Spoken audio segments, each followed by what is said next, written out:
Chapter 13. Slaughter. Tex and I had been secretly snorting or inhaling methadone, crystal speed, for 3 or 4 days. In violation of the unspoken family code, we had kept our own private stash and were using it constantly. I had become fond of Tex. He was a tall, string bean, bony Texan with beautiful blue eyes. Suave and at the same time very gentle, he was demonstrably grateful for favors and kindness, unlike many of the men at Spawn's. He was important to life at the ranch because of his mechanical ability. He knew how to maintain machinery and had an uncanny ability to repair just about anything. To Charlie, he was valuable in maintaining our motor vehicles and especially in building and caring for dune buggies. This gave him an independence and high standing at the ranch, especially Charlie. He was also popular with women, but seemed to prefer only one at a time. It is unclear now, but this high standing probably was the reason we felt with keeping our stash. At any rate, Tex was as sold out to drugs as I was. He had an unusual way, for example, of maximizing the effect when he was tripping out. He would shake his head violently back and forth, his hair whirling and whipping. Then he would hold his head perfectly still, while his eyes rolled and a strange, inhuman noise came from his mouth. He would become stoned beyond belief. Tex and I, both stoned, were lounging around the boardwalk on the movie set with 7 or 8 others on the sweltering night of August 8th, 1969. It was Friday night. Charlie walked up and called 4 of us aside, Tex, Pat, Linda, and myself. He spoke to each of us together, yet separately. Get a change of clothes and your knife and go with Tex. Do whatever he says to do. I knew inside we were going out to kill someone. I hesitated, but Charlie looked at me. I want you to go. When I returned with my things, Charlie and Tex were talking. I was unable to hear what they were saying. Tex was apparently the only one who knew where we were going. I climbed into the front seat of the old Ford alongside Tex. Linda was the only one with a valid driver's license, but Tex did the driving. We were both stoned, but our senses were keen. We were alert. We knew what we were doing. We didn't know who lived there, but we were going to a house Tex had been in before, formerly the home of Terry Melcher, Day's son. We were going to take all the money we could find and kill everybody there. We were racing out of control. We looked at the fence of 10,050 Cielo Drive. With a pair of wire cutters brought from the ranch, Tex had cut the telephone wires leading into the house before we parked the car at the bottom of the hill. Cielo Drive is a narrow street winding up sharply from Benedict Canyon Drive, a major thoroughfare running northwest off Sunset Boulevard and Beverly Hills, out into Bel Air. It is a breathtakingly rugged and luxurious residential area, secluded and quiet. Suddenly that whole section, numbered 10,050, was cut out of the world and lifted up into another existence. We were separated from the whole world. Perhaps for the first time in my life, I was deeply aware of evil.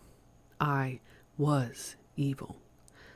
But the 4 of us, darkly dressed, I in black jeans and a long-sleeve black shirt, and barefoot, didn't stop.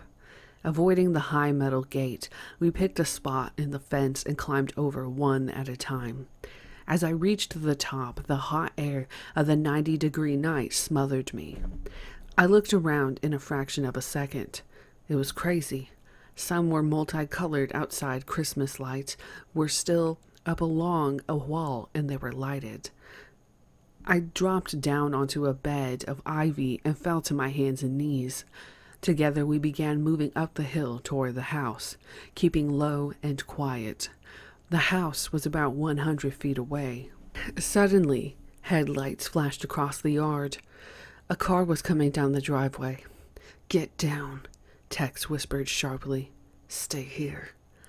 I flattened myself on the grass, and the sour taste of panic rose in my throat. Tex disappeared into the darkness, and in a moment I heard his voice. "Halt." Silence.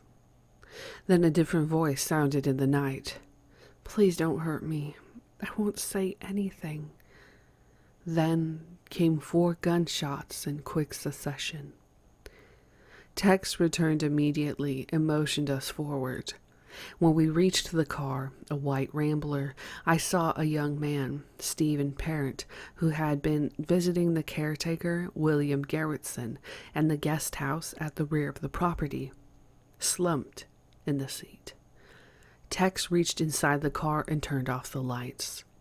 The 4 of us pushed it back up the driveway to the garage area to the right and rear of the main house. We went to the house, and 3 of us waited at a window next to the front door while Tex disappeared around back. In a few minutes, he opened the window, and Pat and I went inside. Linda remained outside to watch. Quiet in our bare feet, we went into the living room. At first it seemed unoccupied, but we saw a man asleep on a couch. Pat and I moved around behind the couch, and Tex, a long .22 caliber revolver in one hand and a knife in the other, stood in front. A rope was slung over his shoulder. Pointing the gun at the man's head, he said sharply, but not loudly, "Wake up." The man, whom we determined later to be Wojtek Frykowski, a playboy of Polish background, opened his eyes, understandably startled. "Who are you?" he blurted. "What do you want?" Tex then, very matter-of-factly, uttered the words that still echo in my mind. "I'm the devil, and I'm here to do the devil's business." Still holding the gun on the man, Tex told me to get something to tie his hands. He obviously had other uses for the rope still coiled over his shoulder. I looked all over the living room and went into several others. All I could find was a towel. I grabbed it and rushed back. Tex looked at me rather exasperatedly and told me to tie the man's hands. I did the best I could with the towel, but I knew it wasn't very secure. Tex then told me to go check for other people in the house. I walked down a hall and past a room where a woman wearing glasses was reading a book. I waved at her, smiled, and kept going. The woman, Abigail Folger, heiress to the Folger coffee fortune, smiled and waved back. I continued on down the hall and came to another bedroom. A very pretty, pregnant woman was in bed, and a man was sitting on the bed. They were talking. They turned out to be Sharon Tate, the actress and wife of movie producer Roman Polanski, and Jay Sebring, an internationally known hairstylist. I was to learn later that this was the home of the beautiful Miss Tate and Polanski, who was out of the country at the time. A noted movie man, Polanski had produced the controversial Rosemary's Baby, a film about a woman who bore a child by Satan. Miss Tate and her visitor continued to talk, apparently not seeing me. I found no one else in the house. Walking back toward the living room, I waved at the Folger woman again and reported to Tex. "All right," he said. "Take your knife and go bring him in here." So once again, I walked back down the hall to the far bedroom where the man and woman were talking. Only this time I burst into the room with my knife thrust out in front of me. I surprised them and they seemed rattled. "Come with me," I said evenly. "Don't say a word or you're dead." Walking behind, I herded them down the hall, and taking them into the Folger woman's bedroom, I ordered her to follow. And surprisingly, she came too, saying nothing. I held the knife menacingly in my right hand, although I write with my left, and my costume and bold manner obviously intimidated them. In the living room, Tex told all of them to line up in front of the fireplace. At that, Sharon Tate started crying. "Shut up," Tex shouted. Sebring looked hard at Tex. Can't you see she's pregnant? She was very pregnant, and with the bikini panties and flimsy top she was wearing, it showed plainly. Sebring stepped toward Tex and started to reach for him. Tex turned the gun and shot him twice. He fell over in front of the fireplace, apparently dead or dying. The Tate woman screamed, but then quieted into sobbing and weeping. Tex told Pat to turn down the lights. He continued talking. "Where's your money?" The Folger woman spoke first. "I have some credit cards." I moved swiftly and grabbed her, holding my knife to her abdomen. I walked her to her bedroom. "Please don't hurt me," she sobbed. "You can have everything." "Shut up," I spoke fiercely to her. Tex took her wallet. It had $70 in it. "Is this all you have?" Tex demanded. "Yes," she sobbed.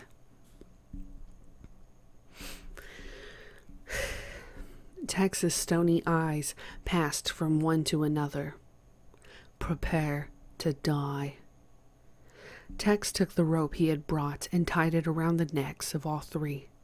He threw the end over one of the living room beams and pulled it tight, forcing each of them to stand erect or choke. Tex, looking vicious and cruel, yet blank and pale, turned to me. "Kill him."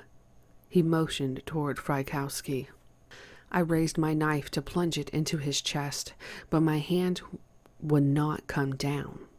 I tried to swing the knife down, but my hand wouldn't move. The seconds flashed by. I yelled, "Tex, I can't do it." Suddenly, Frykowski, still tied about the neck, but free of the towel around his hands, grabbed me and we began to struggle. Apparently, the rope over the beam pulled loose and we fell to the floor, rolling and twisting. I was fighting wildly, but was aware that Pat and the Folger woman had begun to struggle also. There were screams, yells, curses, wrestling, stabbing, and kicking as a desperate fight for life was waged in that luxurious house of horror in the hills of Bel Air. It was total chaos. Frykowski grabbed me by the hair and pulled desperately, violently, literally tearing it out by the roots. He had me from behind, and I flailed wildly with my knife, stabbing him over and over in the legs. Blood was everywhere. Strangely, right in the middle of the battle for life, Linda came into the house, obviously terrified, horror-stricken. "Do something," she screamed. "Sadie, can't you stop it?" Still struggling, I somehow managed to converse with her. "No, I can't do anything," I yelled. And above everything, I could hear Sharon Tate crying, sobbing. The fighting with Frykowski probably lasted only 30 seconds, but it seemed like an eternity, until Tex jumped in and began to battle Frykowski too. He hit him over the head several times with the gun. I heard the crack of bone, Frykowski's skull. I thought he was surely dead, but he struggled on and finally broke free, running out of the house and onto the lawn, screaming. Just then, Linda came back in. "Give me your knife," I yelled. "I've lost mine." Apparently, Linda did give me her knife, for soon I had another one. My own turned out to have fallen between cushions on the couch and was to be found by the police the next day. Folger, Tex, Pat all ran out onto the lawn after Frykowski, and it was there that the bodies of Miss Folger and her lover, Frykowski, ended up, unbelievably battered and punctured. As they raced and clawed their way out of the living room, my burning mind recorded a scene I'll never forget. It was a picture of my good friend Tex, a gun in one hand and a knife in the other, both arms extended, and a terrible mixture of scream and laughter coming out of his wide-stretched mouth. He was 4 feet off the floor, suspended in the air, a man possessed, driven. Even in that second, I recalled the unusual words of Linda one night after she had made love to Tex. "I feel like I'm possessed." In that flash, I knew Tex was not a human being. He was another creature. Suddenly, I was alone in the house with Miss Tate and Sebring's body. The bedlam had turned to silence. It was so quiet that I could hear the gurgle of Sebring's blood. Miss Tate had fallen on the couch and continued to weep. I turned to her. "Shut up, you bitch. You're going to die." Immediately, Tex was back in the room. "Kill her," he said. I grabbed her and held the knife to her, but that's as far as I could go. "I can't, Tex." "Kill her," he yelled. "I can't." He snarled. "Get out of the way, then." He plunged the knife into her. Once again, it was very quiet. Everyone was dead. I could distinctly hear the sounds of death. In that quietness, I wondered why no one had heard the awful noises coming from the house. The gunshots, the screams. There was no explanation except one later given by the prosecuting attorney. The canyons play tricks with sounds, sometimes causing a soft sound to be heard distinctly a quarter-mile away, while other loud sounds aren't heard a few yards away, even as close as the guest house where young Gerritsen was alone. The three of us, Linda was gone again, looked quickly around the room. It was a shambles, and blood was spattered everywhere. Little was said, and we left through the front door. We were almost to the gate when Tex said, "Did anybody write anything on the door?" "No, I forgot," I said. We had determined to leave a message that would hopefully establish a pattern that would recall the Hinman case and cause the police to suspect revolutionaries, probably black, and thus lead them to release Bobby. I went back to the house alone. Inside, I saw Sharon Tate on the floor. Blood was all around her. I knew I couldn't use my fingers because of the possibility of prints, so I settled on the towel we had used on Frykowski. I knelt beside Miss Tate and dipped the end of the towel into her blood. It was still warm. My mind began to race madly. I thought of her baby. I had a strong urge to remove the baby, to save it, but I knew that was impossible. Then I pictured myself tasting her blood. I nearly threw up at the thought, and a wave of disgust swept over me for even having the idea. I found myself looking at the woman. She was very pretty. I took the blood-dipped towel and went to the front door. On the bottom section, I wrote the word pig. Then I threw the towel back into the room and left. To get out of the door, I had to step in blood with one foot, so I hopped on the other foot down to the grass and wiped my bare foot back and forth several times.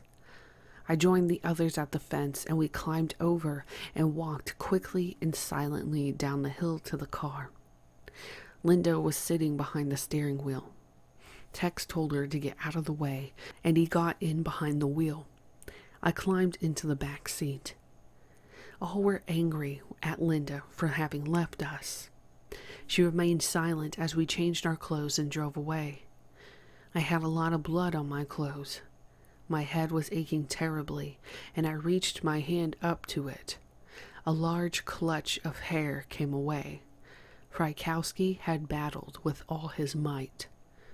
There was little talking as we drove. We made several stops at embankments to throw away our soiled clothes and weapons. When I realized I didn't have my own knife, we talked it over and decided it was not worth the risk to go back and look for it. Somewhere along the way, we stopped at a house on the side street where we spotted a garden hose. We washed our hands with it until a man came out of the house and yelled at us. "What are you doing?" Tex told him we had just stopped for a drink of water, but the man persisted and reached into the car to try to grab the keys. Tex hit him, and we sped away. Back at Spawn's ranch, we drove up to the boardwalk, where we were met by Charlie and Clem. Tex told them we'd have to clean the blood off the car, around the door handles and the steering wheel primarily. We went into the bunkhouse, and Tex began to tell Charlie about the night. I couldn't hear everything they were saying, but I did hear Charlie ask, "Did you go to the next house?" "No," Tex said. Charlie became agitated. It was obvious he was angry. "Man," he said sharply, "I told you to go to every house on that street. Now we'll have to go back." Tex was also angry, but I couldn't hear everything he said. I heard a phrase something like, "It was crazy. Everything went wild." I couldn't believe my ears. What does Charlie want? Dragging myself into the next room, I fell on the bed exhausted. I felt as though I, too, were dead. I wasn't alive anymore. The next day, I learned the identities of the people we had killed. Business was going along as usual at the ranch, but I decided to go into the house trailer parked alongside one of the buildings to watch the news on the television set there. The show contained little else but the account of the Sharon Tate murders. I ran to get Pat and Linda. As we watched, someone said, "I believe I was the one. The soul really knew what he was doing this time." The soul was one of Charlie's many nicknames. I have no explanation for how hardened I had become in only a few hours. As I watched the TV reporters, I even laughed as they described the details of the horror. That night, Charlie came up to me again. "Come on, we're going out again." I knew he meant there would be more killing, and I was immediately afraid, but I was obedient. Charlie, Tex, Linda, Pat, Leslie, Clem, and I drove off in the old Ford. Charlie was behind the wheel, and he drove and drove, covering many miles, but I wasn't sure where we were most of the time. There was little conversation, at least about where we were going or what we were going to do. It was mostly light talk. I'm not sure about the others, but I was once again quite stoned on methadone, and was pretty much preoccupied with my own thoughts. At one point, Charlie stopped in front of a large church. "I'm going to kill a priest and hang him down, upside down on the cross," he said nonchalantly. No one said anything. In a few minutes, he was back. Nobody was there. We also stopped in a residential district, and Charlie got out and headed for a house. He returned soon, saying he had seen pictures of children on the walls through a window and didn't want to harm the little children by killing their parents. Again, we drove away and continued for many miles, eventually coming to a stop in front of a house on Waverly Drive in Hollywood, not far from Griffith Park. I recognized the house. We had known a guy who lived there, and some of us had been to one of his parties. Charlie got out once more, but he didn't go to the house we knew. He went next door. He was gone for a considerable time, although none of us was keeping track of the time. Charlie walked rather casually up to the car and motioned Tex outside. They talked for several moments, and then Charlie told Pat and Leslie to go into the house with Tex. I know nothing firsthand about what happened in the house, which was the residence of Lino and Rosemary LaBianca. I know that Charlie had somehow got control of the LaBiancas and tied them together in the living room. Apparently, when the girls arrived, they took Mrs. LaBianca into the bedroom, where, according to police reports, her body was full of stab wounds, with a pillowcase around the head and a lamp cord wrapped around the neck. Mr. LaBianca's body was found in the living room with a pillowcase and a throw pillow over the head and a lamp cord wrapped tightly around the neck. The body contained multiple stab wounds, and a carving fork had been left protruding from the stomach. The word "war" had been carved into the abdomen. Writing in blood had been left in 3 places. High on one living room wall were the words "Death to Pigs." On the refrigerator door in the kitchen were the words "Hilter Skelter," with the word "Helter" misspelled. In the car, meanwhile, Charlie, Clem, Linda, and I drove around some more. Charlie showed us the woman's wallet he had taken from the LaBianca house. He said he wanted to plant it somewhere in a black neighborhood to try to mislead the police. He finally drove into the parking area of a service station and told Linda to hide it in the ladies' room, which she did, putting it in the water tank, where it wasn't found for a long time. Charlie's efforts to arouse suspicions among the blacks failed, since the service station turned out to be white-operated and situated only on the fringe of a black neighborhood. When Linda returned, Charlie asked her, "Do you know anyone we ought to kill?" Linda, apparently trying to keep herself in Charlie's good graces, replied that there was someone in Venice she'd like to see dead. So Charlie drove to Venice. Dawn was approaching when Linda, Clem, and I got out of the car and we went into an apartment complex. Linda led us to a door and knocked. No one answered, so we left. I found out later that she had chickened out and purposely led us to the wrong apartment. When we got back down the street, Charlie was gone. We soon realized that he had left us, so we decided to hitchhike back to Spawn Ranch. First, we buried a gun Clem was carrying, and then with several rides arrived at the ranch in daylight. Meanwhile, Tex, Pat, and Leslie also had been left to hitchhike back from the La Bianca home. It was a weird thought, a gang of killers hitchhiking home from the scene of their crimes. The killing did not end with the Tate LaBianca murders. A ranch hand at Spawn's, Donald Shea, an aspiring actor whom we call Shorty, died shortly after the 2 nights of savagery. Shorty apparently was thought to have known too much about the killings, having overheard a lot of our conversations. I have no direct information regarding his death, but it was believed and widely reported that he had been dismembered and buried near the ranch. His body was never found.